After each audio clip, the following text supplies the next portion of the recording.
Baiat yang kedua itu disebut baiat ilmu.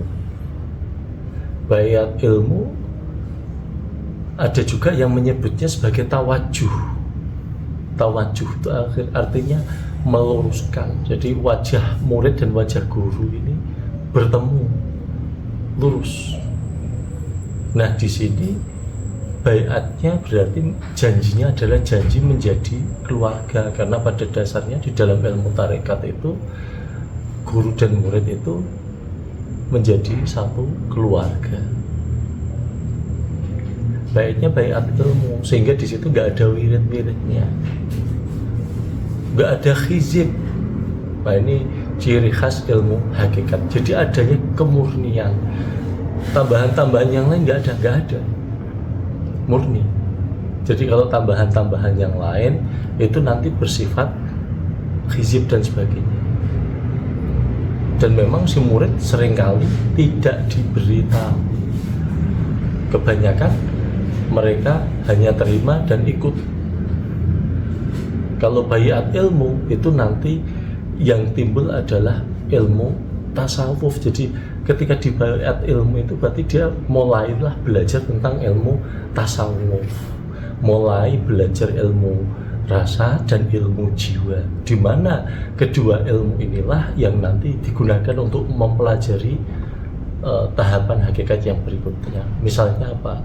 Mempelajari sifat 20. Ya kan?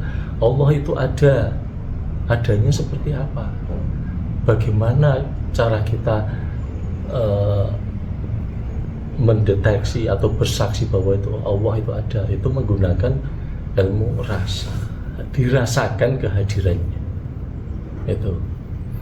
Nah, baiat yang lain gimana? Ada baiat campuran.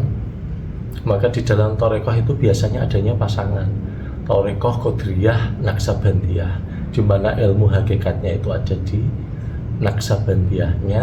Ilmu-ilmu tambahan yang lain biasanya didapat dari Qadiriyahnya. Ada juga Sazaliyah Naksabandiyah, sama seperti itu. Jadi masing-masing guru itu dulu memiliki tambahan-tambahan berupa khizib dan macam-macam yang digunakan untuk keperluan duniawi dalam rangka apa? Membantu agar ilmu hakikatnya ini bisa jalan. Karena kadang-kadang orang itu sakit, harus diobati dulu baru dia bisa mempelajari ilmu hakikat. Orang kadang-kadang kondisinya sangat miskin, susah, maka dia diajari ilmu Qadiriyah. Setelah kehidupannya lebih bagus baru diajarkan ilmu Naksabandiyah, itu dan seterusnya. Lalu yang menjadi pertanyaan, apakah berdosa kalau wirid-wirid itu ditinggalkan? Dosa secara maknawi bersalah kepada Allah nggak ada. Tetapi kalau kita tidak membaca wiridnya, maka kesaktiannya atau seolah-olah disebut karomah, jadi hilang karomahnya, kesaktiannya hilang. Dosa yang dimaksudkan itu, tapi dosa kepada Allah enggak ada kaitannya. Tapi memang para guru menggunakan istilah dosa agar si santri atau murid tadi serius di dalam baca wiridnya, sehingga nanti harapannya kalau perang bisa menang. Di dalam perang dia bisa melompat tinggi, bisa kebal senjata dan sebagainya. Itu bagian dari ilmu-ilmu hikmah yang diajarkan di dalam tarekat yang sifatnya mencari pengikut apa? Untuk perang. Itu jadi saya tegaskan, tidak ada di dalam ibadah itu paksaan. Di dalam agama ini ada paksaan, tidak ada. Jadi yang seperti itu tadi dosa. Tapi dosa yang dimaksudkan itu adalah kurangnya hikmah-hikmah. Tapi kalau orang sudah belajar tarekat murni seperti khizib, seperti yang lain-lain ini sudah memang nggak dipakai, itu murni.